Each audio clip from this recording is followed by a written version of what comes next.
Office of Director of National Intelligence. Mr. Kent served in the U.S. Army, completing 11 combat tours and a stint with the Central. We're working right now, hand in hand with DHS and with the FBI to run down this 2,000, the Afghans who came here under Allies Welcome, who have ties to terrorist organizations, and additionally, the other 16,000 individuals with ties to terrorist organizations that Biden let into our country. Iran continues to plot attacks against former government officials in retaliation for the January 2020 death of Islamic Revolutionary Guard Corps, or IRGC, Commander Qasem Soleimani. Iran also continues to provide support to its proxies and terrorist organizations throughout the world, such as Lebanese Hezbollah. China, Russia, Iran, North Korea, and criminal ransomware continue to be the top cyber threats facing the United States. And there's no clear line where cyber criminal activity ends and nation-state activity begins. Critical infrastructure remains a highly attractive target for cyber criminals and nation-state actors due to the potential to cause widespread disruption, financial damage, and risk to our national security. The United States faces foreign intelligence threats as nations such as the People's Republic of China, Russia, and Iran become more aggressive and capable than ever. The PRC has deliberately created an environment that abuses global interconnectedness and encourages intellectual property acquisition using human intelligence officers, corrupt corporate insiders, foreign direct investment, and cyber intrusions. Russia continues to seek and acquire U.S. technologies to help rebuild its defense industrial base, relying on complex procurement networks to evade U.S. export controls and sanctions.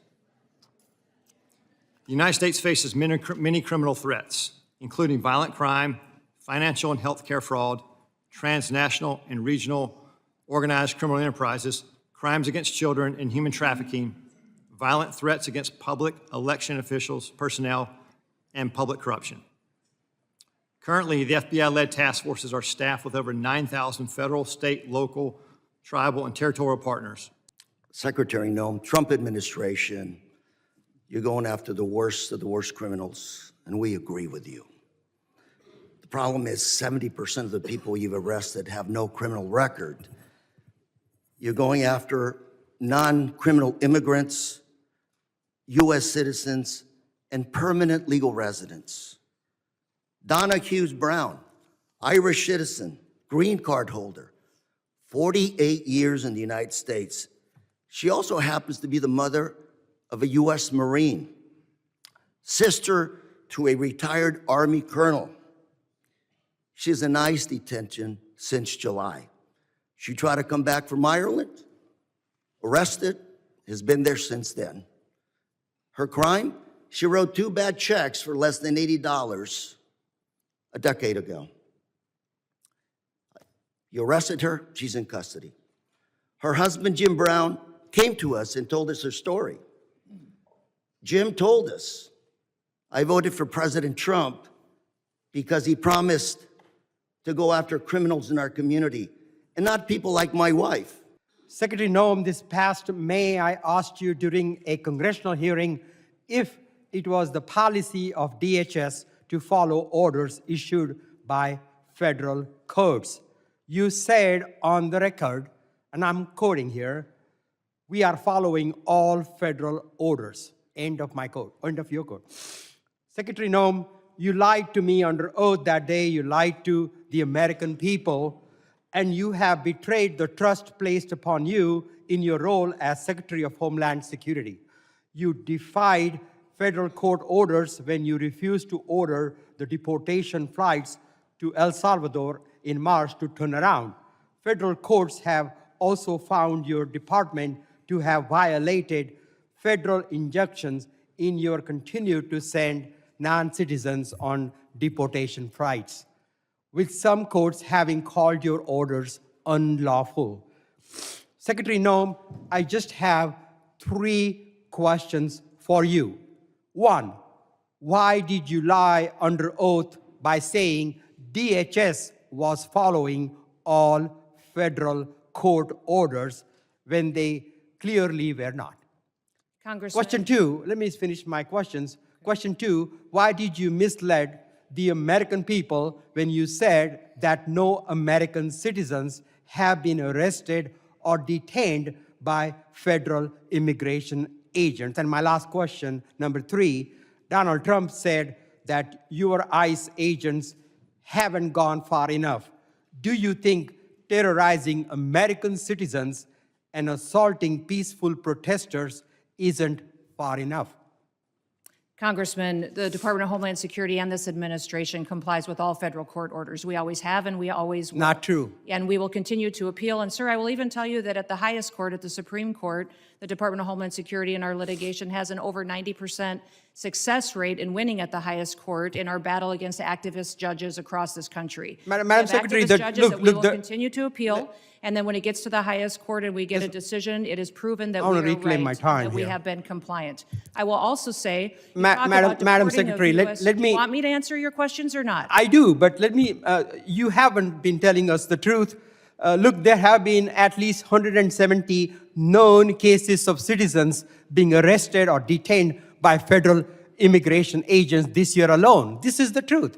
Are you lying to the American people right now by denying these reports? When we are doing our targeted enforcement operations against criminal illegal aliens, individuals that are in that area may be detained until we verify who they are, and then they are released. This has been done for years, and every single law enforcement operation that has always happened, we follow the same protocols, and we continue to do that. We have never once detained or deported an American citizen. We have not held them and charged them.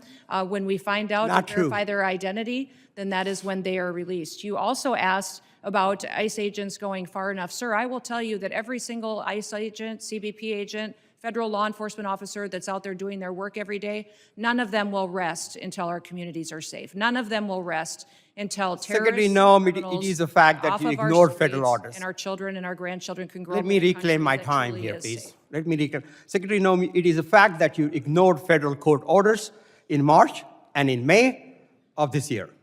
Do you plan on ignoring more federal orders? We always I'm comply with all federal sick court of your orders. lies, and the American people demand the Because truth. you keep saying it doesn't make it true. I am sick of your lies. The American people are sick of these lies. American people demand truth.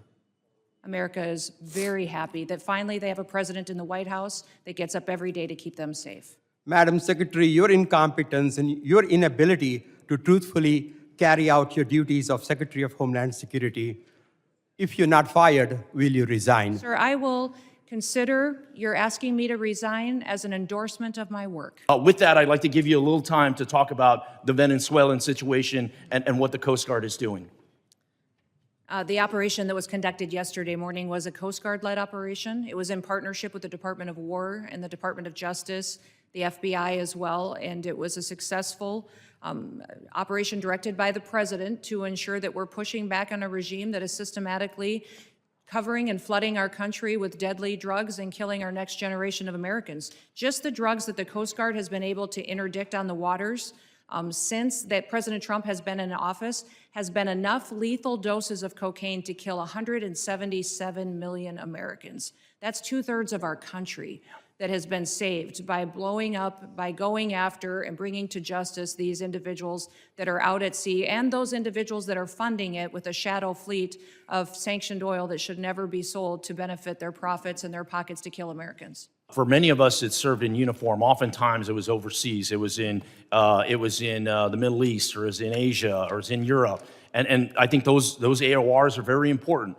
But for too long, president after president after president, our backyard has been left wide open, and we are completely shocked why all these terrorists are in our country. Third is Mr. Michael Glasheen. He's Operations Director for the National Security Branch of the Federal Bureau of Investigation.